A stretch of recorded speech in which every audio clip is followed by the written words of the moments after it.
Solo student कैसे आप लोग, उम्मीद है आप लोग अच्छे हैं और आप लोग की तैयारी भी अच्छी चलिए। तो चलिए आज की क्लास शुरू करते हैं मोस्ट इंपोर्टेंट क्वेश्चन के साथ, जो कि आप सबके लिए क्लास जो है मोस्ट इंपोर्टेंट होने वाला है 2025 के लिए। ठीक है, 2025 के लिए मोस्ट इंपोर्टेंट क्लास होने वाला है हमारा जीके जीएस का। ठीक है, जीके जीएस का मोस्ट इंपोर्टेंट क्लास है। मॉक टेस्ट के माध्यम से आप सबको यहाँ पे इंपोर्टेंट सारा जितना भी जीके जीएस आप सबके एग्जाम के लिए बनता है, जो ऑल गवर्नमेंट जॉब, ठीक है, ऑल जॉब के लिए, ऑल जॉब के लिए एग्जाम के लिए, कोई सब आप जॉब के एग्जाम की तैयारी कर रहे हो तो उन सब के लिए आपका जीके जीएस यहाँ पे कंप्लीट कराने वाला हूँ, जो कि आप सबको पता होगा अगर आप पुराने होंगे तो।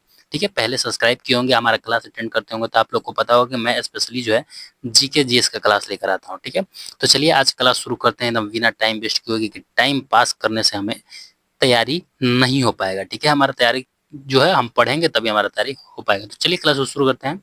स्टार्ट करने से पहले जो लोग नए होंगे हमारे चैनल पर, तो पहले तो चैनल को सब्सक्राइब कर लेंगे, क्लास को लाइक कर लेंगे और एक प्यारा सा कमेंट कर देंगे और शेयर कर देंगे कि और भी स्टूडेंट हमें क्लास के साथ जुड़ सके और अपनी तैयारी को कंप्लीट कर सके। तो चलिए यहाँ पे हमारा फर्स्ट क्लास में फर्स्ट क्वेश्चन में यहाँ पे हमारा पूछा गया है कि कागज का भारत में आगमन किस सदी में हुआ था। कागज का पूछा गया। ठीक है, कागज का भारत में आगमन किस सदी में हुआ था। तो 11वीं सदी में, या फिर 12वीं सदी, या फिर 13वीं सदी में, या फिर हो जाएगा 14वीं सदी में। कौन सी सदी में जो भारत में कागज का आगमन हुआ है। ठीक है, किस चीज का, कागज का। देखिए आप लोग यहाँ पे आंसर करते हुए चलेंगे, अगर आप सबको पता है, क्योंकि यहाँ पे मॉक टेस्ट में वही होता है कि आप लोग आंसर देते हुए चलेंगे। ठीक है, इसलिए मैं 2 बार 3 बार क्वेश्चन को रिपीट करता हूँ। तो चलिए हमसे यहाँ पे पूछा गया भारत का आगमन, भारत में कागज का आगमन कब हुआ था। तो यहाँ पे हमारा राइट आंसर क्या हो जाएगा, राइट आंसर हो जाएगा कि 13वीं सदी में। ठीक है, 13वीं सदी में राइट आंसर क्या हो जाएगा, राइट आंसर यहाँ पे सी राइट आंसर हो जाएगा। नेक्स्ट अब यहाँ पे आते हैं दूसरे नंबर क्वेश्चन में। दूसरे नंबर क्वेश्चन में यहाँ पे हमसे पूछा गया है कि लखनऊ से पहले अवध की राजधानी कहाँ पे थी। अवध की, ठीक है, अवध की राजधानी, ठीक है, राजधानी कहाँ पे थी, किससे पहले, तो लखनऊ से पहले। ठीक है, लखनऊ से पहले जो है अवध की राजधानी कहाँ पे थी, कन्नौज में, या फिर फैजाबाद में, या फिर मथुरा में, या फिर हो जाएगा पेशावर में।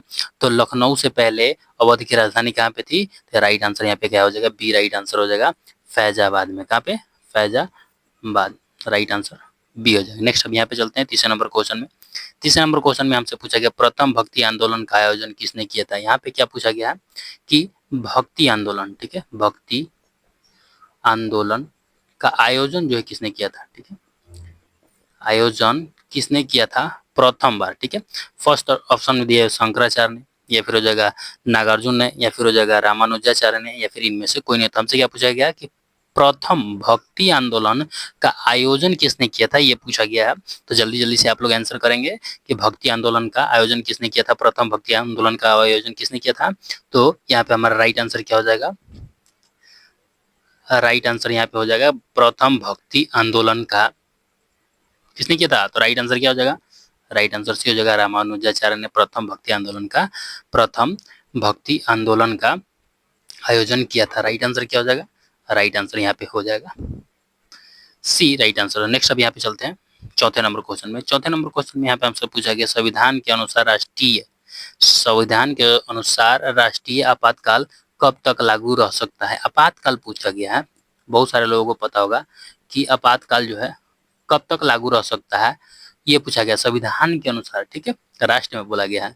फर्स्ट ऑप्शन में 6 महीने तक, या फिर 2 साल, या फिर 3 साल, या फिर हो जाएगा अनिश्चित काल तक। तो यहाँ पे पूछा गया राष्ट्रपति, ठीक है, राष्ट्रीय आपातकाल की जो है लागू कब तक रह सकता है, ये पूछा गया है। तो यहाँ पे हमारा राइट आंसर क्या हो जाएगा, राइट आंसर यहाँ पे हमारा हो जाएगा अनिश्चित काल के लिए भी, अनिश्चित काल के लिए भी लागू किया जा सकता है। ठीक है, ये आप सबको ध्यान रखना होगा। ये अनुच्छेद कौन से अनुच्छेद के तहत आता है, जो आपातकाल किस अनुच्छेद के तहत लगता है, तो 352 अनुच्छेद के तहत। ठीक है, ये आप सबको ध्यान रखना होगा। राइट आंसर डी हो जाएगा। नेक्स्ट अब यहाँ पे चलते हैं, यहाँ पे आते हैं 5वें नंबर क्वेश्चन में। 5वें नंबर क्वेश्चन में हमसे पूछा गया सामाजिक सुरक्षा किस सूची में शामिल है। यहाँ पे ये पूछा गया है कि सामाजिक सुरक्षा, ठीक है, यहाँ पे सामाजिक सुरक्षा किस सूची में शामिल है? तो बहुत सारे लोगों को पता होगा, जिन लोगों को पता है तो जल्दी-जल्दी से कमेंट करेंगे, ठीक है? और यहाँ पे आपसे ऑप्शन में क्या-क्या दिया? फर्स्ट ऑप्शन दिया कि संघ सूची में, राज्य सूची में या समवर्ती सूची में, या फिर हो जाएगा कि यहाँ पे इनमें से कोई नहीं। तो हमसे क्या पूछेगा? सामाजिक सूची सुरक्षा किस सूची में रखा गया है? तो यहाँ पे हमारा राइट आंसर क्या हो जाएगा? राइट आंसर यहाँ पे हो जाएगा समवर्ती सूची में रखा गया, ठीक है? और पीछे यहाँ पे एक क्वेश्चन मैं आप सबसे पूछता हूँ, ठीक है? चौथे नंबर क्वेश्चन में हमने बताया आपको कि संविधान के अनुसार राष्ट्रीय आपातकाल कब तक लागू रह सकता है? तो यहाँ पे अनिश्चित काल के लिए। और आपको ये कमेंट बताना है कि पहली बार भारत में पहली बार आपातकाल कब घोषित किया गया था, ठीक है? यहाँ पे लिख देता हूँ कि भारत में पहली बार, ठीक है, पहली बार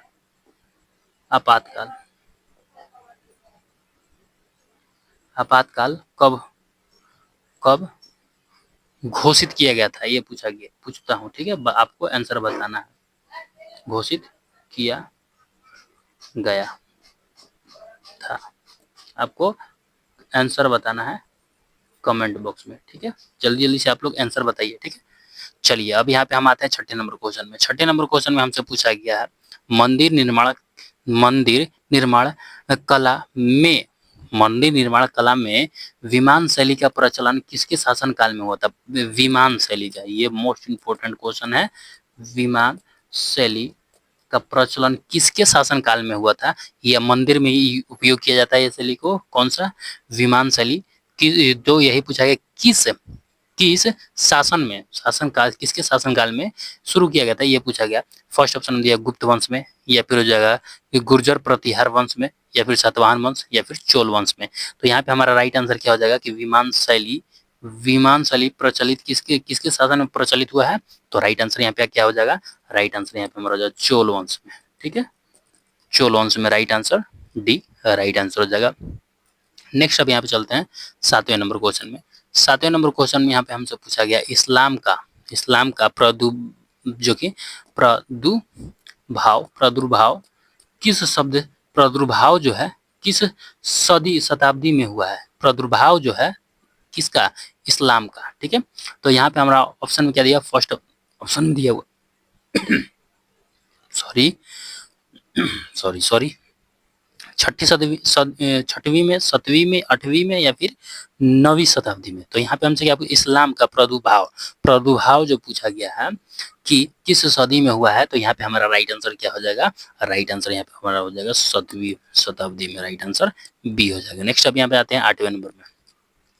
8वें नंबर क्वेश्चन में हमसे पूछा गया कि चंगेज खां के नेतृत्व में मंगोलों ने किस सुल्तान के शासन काल में आक्रमण किया था?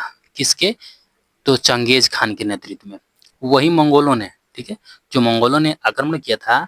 तो उस टाइम के किस सुल्तान के शासन काल में, मतलब उस टाइम के यहाँ का राजा कौन था भारत का, ये पूछा गया।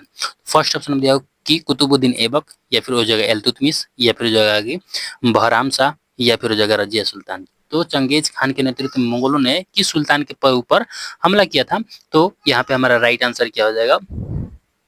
राइट आंसर यहाँ पे हो जाएगा इल्तुतमिश के शासनकाल में, ठीक है? इल्तुतमिश राइट आंसर पे बी राइट आंसर हो जाएगा कि इल्तुतमिश के शासनकाल में चंगेज खान के नेतृत्व में मंगोलों ने जो कि भारत पर आक्रमण किया था। राइट आंसर बी हो जाएगा। नेक्स्ट अब यहाँ पे आते हैं 9वें नंबर क्वेश्चन में हमसे पूछा गया है कि द लीड्स पुस्तक के लेखक कौन है? यहाँ पे पूछा गया द लीड्स पुस्तक के लेखक कौन है? फर्स्ट ऑप्शन में दिया रिचर्ड निक्सन, या फिर एपीजे अब्दुल कलाम, या फिर जगह चेतन भगत, या फिर जगह रिचर्ड लियो। किसने द लीड्स पुस्तक के लेखक कौन है, ये पूछा गया है। तो यहाँ पे हमारा राइट आंसर क्या हो जाएगा? द लीड्स बुक पुस्तक के लेखक कौन है?